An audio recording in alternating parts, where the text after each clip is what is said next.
Last section of chapter 3, organic compounds.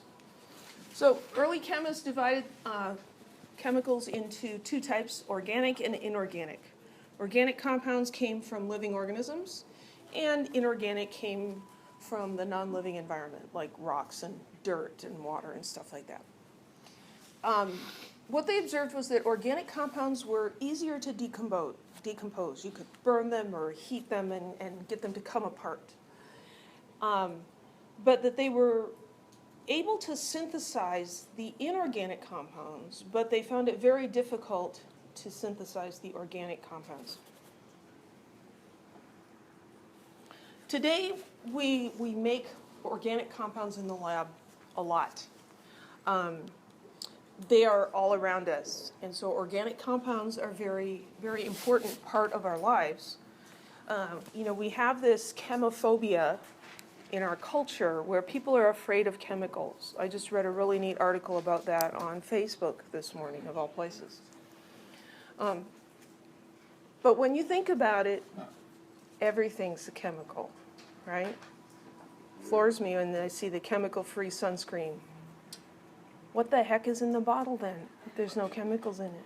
There couldn't even be air in there. It would have to be a vacuum. And how's that going to protect you from the sun? I don't understand. So we tend to think of things that are natural as being safe, when actually many natural things are very dangerous. So when a chemist says organic, we do not mean that it didn't have pesticides sprayed on it. We mean that it's a compound composed mainly of carbon and hydrogen. So organic compounds all contain carbon. There are some compounds containing carbon that are not organic, but most compounds containing carbon are organic compounds. And we have a separate way of naming organic compounds because they have a lot of different variations that the other systems just don't work for. So mostly carbon and hydrogen. There are also often,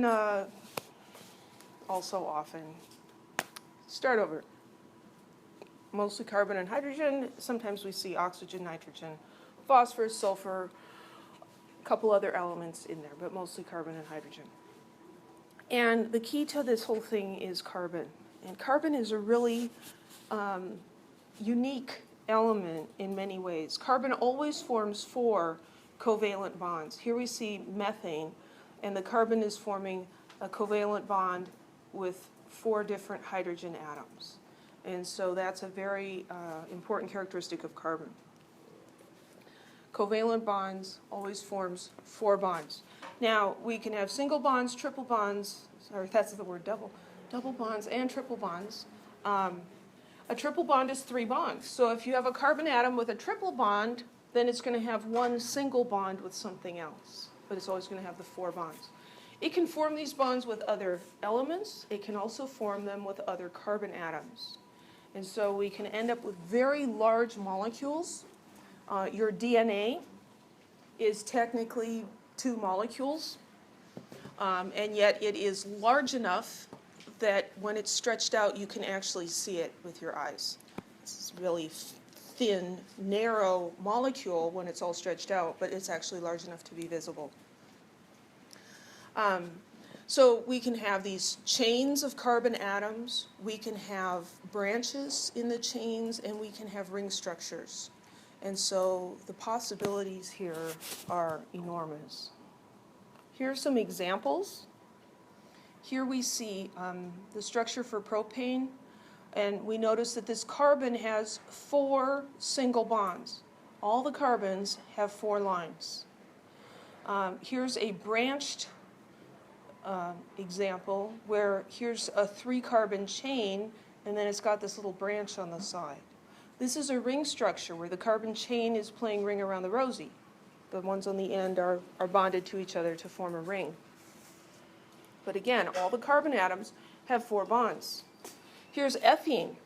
Here we have a double bond between the 2 carbons, and so that takes care of 2 of the bonds, and then they each have 2 single bonds to make up the 4. This is ethine, triple bond between 2 carbon atoms, and then there's only 1 single bond with another atom. And here's an example of an organic compound that has some oxygen atoms in it.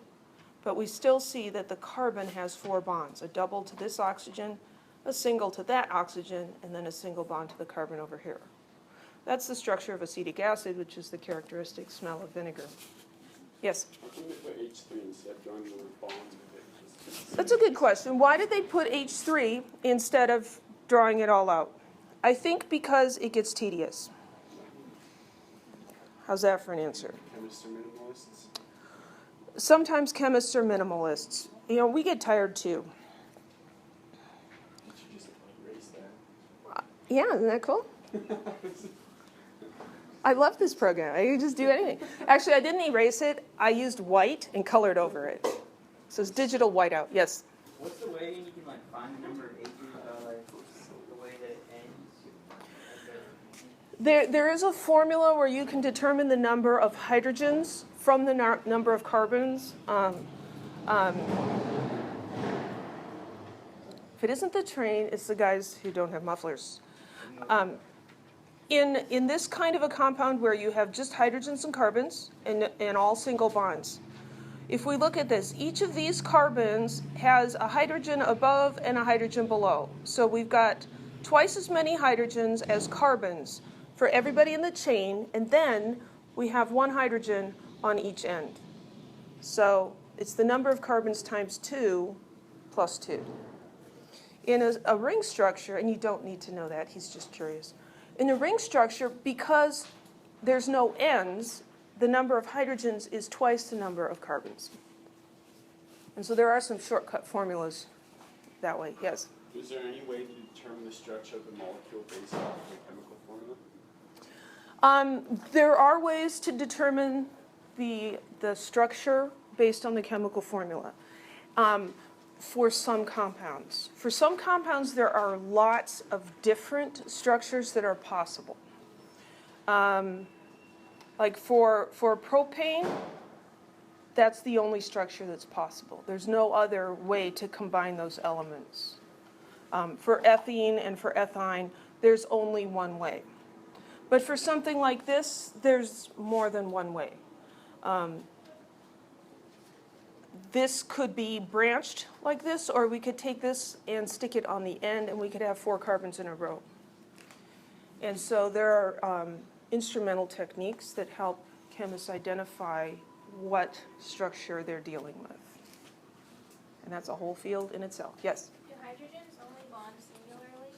Hydrogens only form 1 bond. And that's because hydrogens only have 1 electron. And to form a covalent bond, you have to share an electron. So the hydrogen shares 1 electron with the carbon, and the carbon shares 1 electron with the hydrogen, and that's a single bond. The hydrogen can't make any more bonds because it doesn't have any more electrons to share. The carbon has 4 valence electrons, and so it will form 4 bonds. It has 4 electrons that are available to share with other atoms. And we'll talk a lot more about that later. Yes? How come that isn't the same for like silicone or germanium? Or... Well, silicon can form some structures similar to carbon.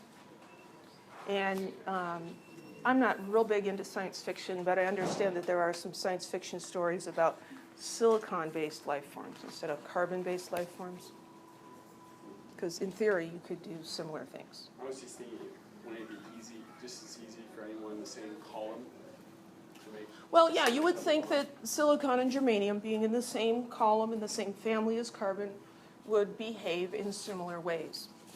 And in some ways they do, but they're also larger.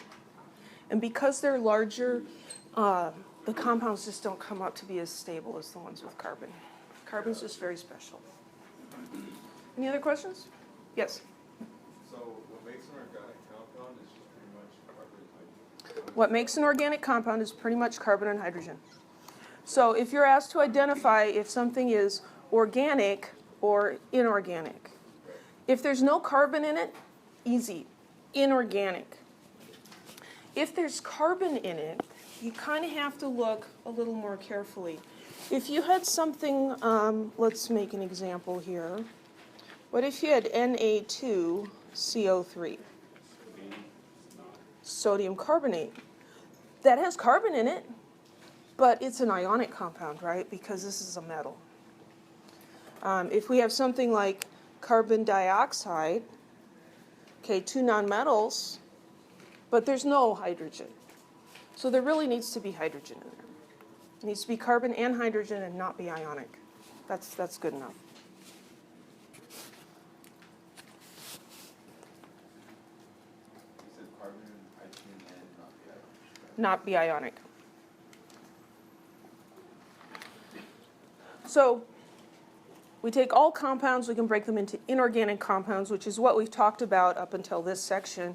We can break them into inorganic and organic, and then organic compounds can be broken into many subcategories. One large division would be hydrocarbons and functionalized hydrocarbons. Hydrocarbons contain only carbon and hydrogen, nothing else, just carbon and hydrogen. And that's what the name is supposed to suggest. Hydro meaning hydrogen and carbon. These are very commonly used as fuels because they're very combustible. So in oil, gasoline, liquid propane, natural gas, these are all hydrocarbons. And the nice thing about hydrocarbons is that they do burn very cleanly and form carbon dioxide and water. The pollutants that you get when you burn gasoline in your car are not caused by the hydrocarbons. They're caused by the other stuff that is in the mixture, that was in there from the original petroleum product. And could it be taken out? Yes, but it's not cost effective to completely purify and get rid of all those things. So we are going to learn how to name hydrocarbons, just the simple ones. So hydrocarbons can be divided into groups based on the types of bonds that they have. So one group or family is called the alkanes. Alkanes have only single bonds. So this is carbons and hydrogens attached with only single bonds. Alkenes are carbons and hydrogens where there's at least one double bond in the structure. And alkynes have at least one triple bond. And to name the hydrocarbons, the base of the name is determined by the number of carbon atoms there are. We're just going to learn how to name straight chain hydrocarbons. There's like so much organic nomenclature. And if you take organic chemistry, you'll learn it all then, and it can wait. But the base name is the number of carbon atoms, and the suffix depends on the type of bonds. So ane is the suffix for only single bonds, ene is the suffix for at least one double bond, and ein for triple bonds. So the base name, yes, question? What happens if you have a double bond and triple? That's a good question. What happens if you have a double bond and a triple bond? Would be alkynes because there's one triple. There is a system for that. They have a list of priorities, and I believe it would be named as an alkyne with an alkene functional group. And they have, for those of you who like rules and figuring out puzzles, personally I like organic nomenclature. Not real keen on the rest of organic chemistry, but nomenclature I think is really fun. I like it when it's set rules. Set rules. You know, just because. Yeah, I'm not a big fan of because either. I'll make up my own rules, my own reasons. But organic nomenclature is very, very systematic, even more so than ionic nomenclature. It's very systematic, and there's priorities. The hardest part is just learning the rules. So the prefixes, if we start at the end, we look at these dec for 10, known for 9.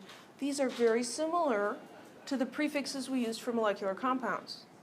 But the first 4 are different. I don't know why. Sorry. Don't know why. Probably just historical, because that's what was used. Anyway, we do need to remember meth, eth, prop, bute. So that would be like methane, ethane, propane, butane. I always found it hard to remember the order. It's 1, 2, 3, 4, but what's the order? And so I don't remember where I got this sentence, but I still use it. Mom eats pickled bananas. And I learned this in college at some point, or came up with it myself. I don't even remember. This always makes me think that Mom must be pregnant if she's eating pickled bananas. But Mom eats pickled bananas. So methane, ethane, propane, butane. You get it? To this day, if I have to look at a 3-carbon thing, I'm thinking, Mom eats pickles. Propane. I just do it in my head, because otherwise people laugh at me. They think I'm crazy. Which I am, but I don't necessarily want everybody to know that all the time. And then these are the suffixes, ane, ene, or ein. So you can have hexane. Hexane is going to have 6 carbons and only single bonds. Well, let's draw hexane. 1, 2, 3, 4, 5, 6. That's the kind of math that you deal with in organic chemistry. It's counting carbon atoms. But you're always counting carbon atoms. So this would be hexane. Hexane has 6 carbons. The ane part tells us it's single bonds. There's hydrogens, though. How do we figure out what to do? How do we figure out where to put the hydrogens? Double the number of carbons plus 2. It's double the number plus 2. So if I have C6, then I double that, 12, and it must be H14. So that's always the ratio, double. For the anes, the alkanes, yes. The other way, and the more likely way that you'll find this question is write the structure for hexane. Draw the structure for hexane. And so then, yeah, knowing the number of hydrogen atoms is nice, but that's not exactly what they're asking you for. You need to remember that carbon forms 4 bonds. So each of these carbons has to have 4 bonds, which works out so nicely with up, down, right, and left. Just a grid like that, right? Each carbon has to have 4 bonds. Well, there's 6 carbons in hexane. The other bonds must be to hydrogen atoms. And so you just fill in the hydrogen atoms. And after you draw hexane and octane and decane, you get really tired of making all these H's.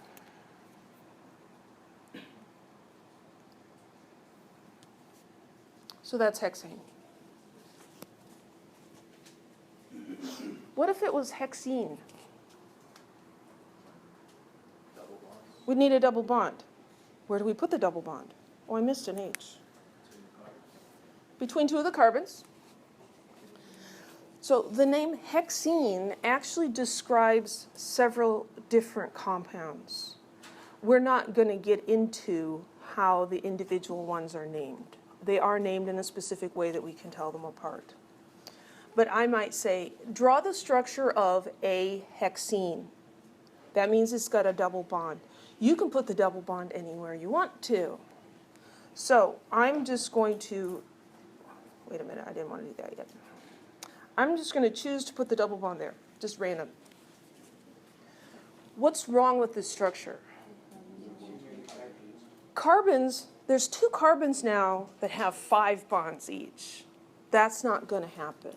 So what I have to do is I have to remove a hydrogen from that one and from this one so that they only have 4 bonds. Yes? So when it ends in ene, you can just take double the number of carbons, and ein, you can just take double minus 2.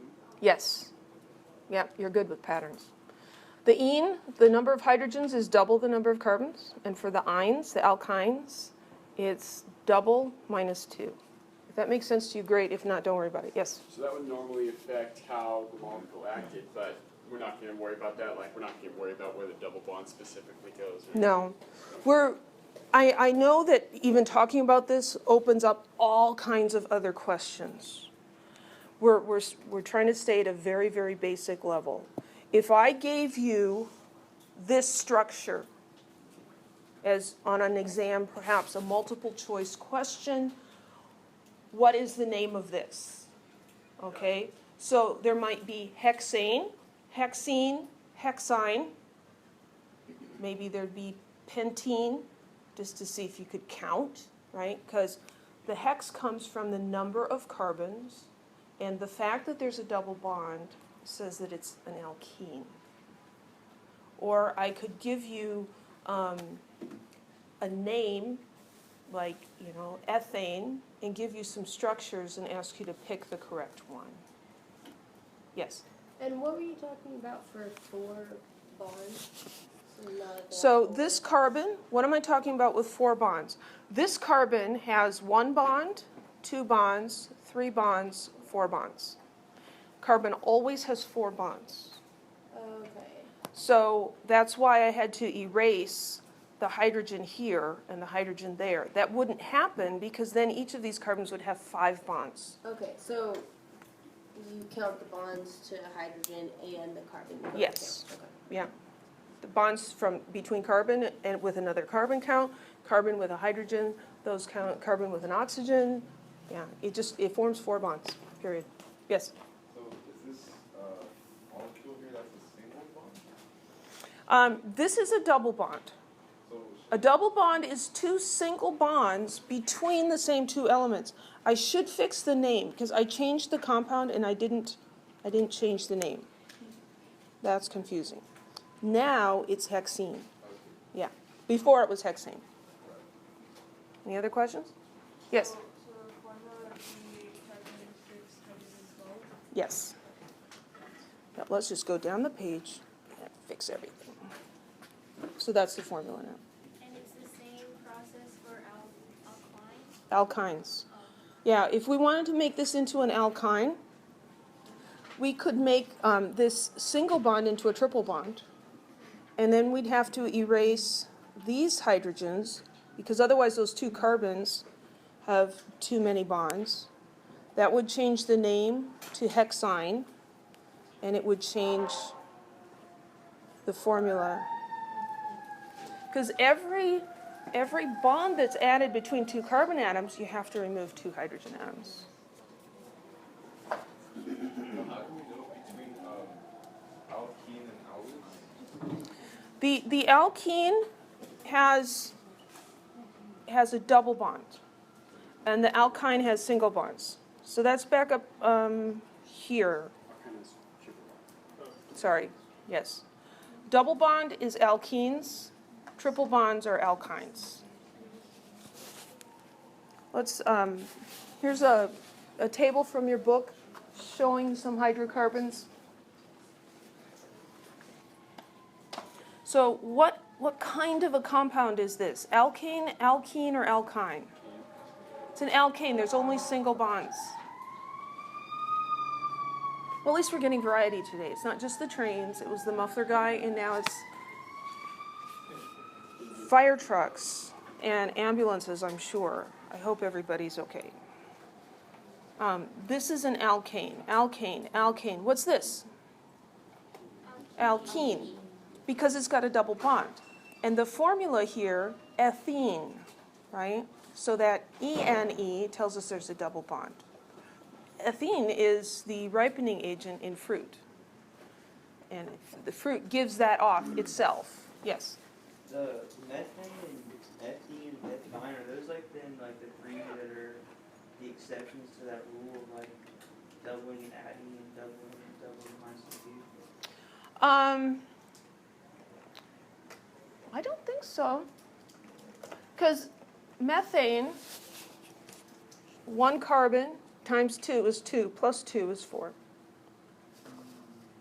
Yeah. And with here we've got 2 times 2 is 4. We've got 4 hydrogens and 2 carbons. So it does work. And here's ethine. Any questions? Yes? Oh, that's a good question. So here there's an N prefix in front of that, and then there's this asterisk, and it says the N stands for normal, which means straight chain. So we can write this with 4 carbons in a straight chain. There's also a compound that has 4 carbons, but it's not a straight chain, it's a branched chain, and we actually saw a picture of that one right here. This is the same formula, C4H10. There's 3 carbons, there's the 4th carbon. But instead of them all being in a single line, there's a branch. Well, this compound has different chemical and physical properties than the normal butane. Is that what the iso part is? Yeah. Iso is a prefix that means the same. And so this is the same as butane, and yet it isn't. And there's a whole set of rules of how to name things with branches, and we're not going to go there. So just be thankful. Just be thankful. Any other questions? The more carbons you get, the more possibilities for how they're arranged. It gets really complicated after a while. So there's the hydrocarbons, only hydrogen and carbon. And then there's the other things. They're called functionalized hydrocarbons. They've got a functional group. This is something different than just carbon-hydrogen single bonds that adds a different function to the molecule that causes its chemical behavior to change. We can even consider carbon-carbon double and triple bonds as functional groups, because an alkene will undergo some reactions that alkynes do not because of the double bond. So again, we use the term family to talk about a group of compounds that have the same functional group. Here are 2 members of the alcohol family, methanol and isopropanol. Now, look at the ending of the name here, OL and OL. And methanol, without the OL, that's like methane, right? That tells me that this alcohol has 1 carbon. And isopropanol tells me this is an alcohol derived from isopropane. Propane has 4 carbons. And so if we look at this guy down here, 3 pickles, 3 carbons. So here we have 1, 2, 3 carbons. And here's the alcohol group. The OH is a functional group. Here we have methane, but one of the hydrogens is replaced with the OH. And that causes it to have different characteristics. But these are in the same family. Methanol is very, very poisonous. I read an article, I think it was last week. 2 teenagers died because they were drinking racing fuel mixed with Mountain Dew. Racing fuel is methanol. Methanol is very, very toxic. And it's a painful, painful death. What does it do to you? Well, it causes blindness, for one thing. But it turns into, if I remember correctly, it turns into formic acid in your body. And I mean, it's really, really nasty. The puppy monkey baby. It happened before the puppy monkey baby, so I don't know. Is OH a basic? Is OH basic? That's a good question. In organic compounds? No, not really. It's different than like sodium hydroxide, where you have 2 ions. Here, this oxygen is covalently bonded to the carbon and to the hydrogen. So between these 2, methanol and propanol is ethanol. Ethanol is also toxic in high doses, but in lower doses, it's not going to harm you. So I think over the weekend there was a lot of ethanol that was consumed in the United States. And that's the alcohol that's in alcoholic beverages and beer and wine. Ethanol is the alcohol in alcoholic beverages. Without the ethanol, it's not alcohol. Yeah, it's grape juice or rotten wheat. Yum. Yes? So the functional group then in alcohol is always in OH? Yeah, all alcohols have that OH group. And so here's a table showing a bunch of the different functional groups in the family names. So the alcohols, we modify that name. We use the prop, meth, bute, dec, hex, those prefixes, still to indicate the number of carbons, but then we add suffixes to the names. In this compound, the R just stands for carbons and hydrogens. So this could be CH3, it could be C3, CH3, CH2, just some alkane group here The OH is what makes it an alcohol. So this is ethanol, also called ethyl alcohol. The ethers are going to have an oxygen between two carbons. Here this oxygen is bonded to a hydrogen on one side and a carbon on the other. Here the oxygen is bonded to two carbons, and those are called ethers. You've maybe heard of diethyl ether. That's an anesthetic. In the movies, you know, when you see them, they take this white handkerchief and they stick it over somebody's face and they fall on the floor. It's ether, diethyl ether. It'll knock you out pretty quickly. Breathe too much of it and you'll die. That's true about most things, though. If you have too much, you'll die. Too much water, you'll die. Too much oxygen, you'll die. Aldehydes, ketones, carboxylic acids, esters, and amines. Now, I am not going to test you on these.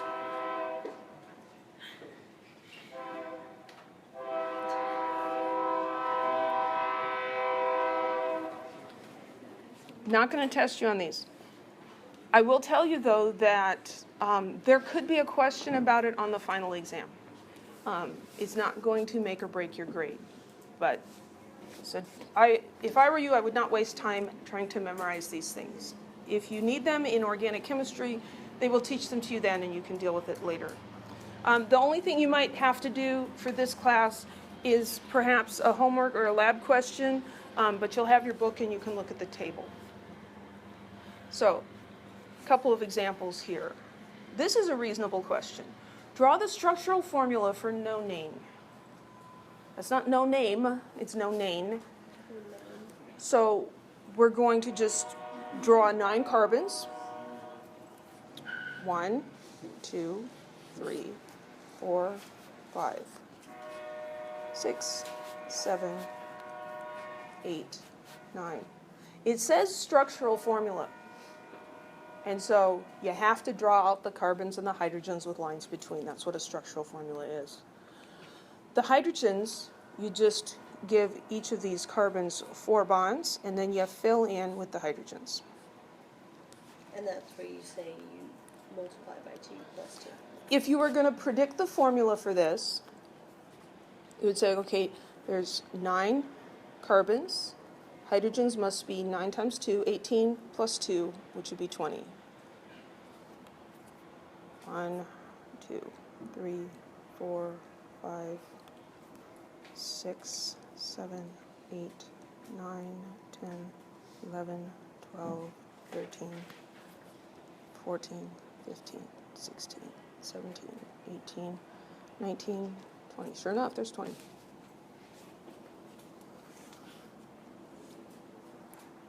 Any questions? I would not ask you this question on an exam. To which family does this compound belong? So it has 4 carbons, but it's got this functional group. So we need to go look at the chart and find out which of those functional groups most closely resembles this one. So here we have carbon double bonded to oxygen, and then we've got a hydrocarbon on this side and a hydrocarbon on that side. So here we have 4 to choose from with carbon-oxygen double bond. Here we've got hydrocarbon on one side, hydrogen on the other. Here we've got hydrocarbon on one side, hydrocarbon on the other side. This one has an OH group over here, and this one has an OCH group over there. So these two are not what it is. This is the one that's closest, right? And so it's a ketone. Okay? And if you've heard of ketones in your body, ketones are a process of metabolism, and especially for diabetics, they need to be careful about, now I'm blanking on the name of it. But if your blood can get too acidic, and ketoacidosis, that's right. Your blood gets acidic, your body's producing too many ketones, and when your blood becomes too acidic, really bad things happen and people die. And so that's something to watch out for. I think that's the end of the chapter. Ta-da!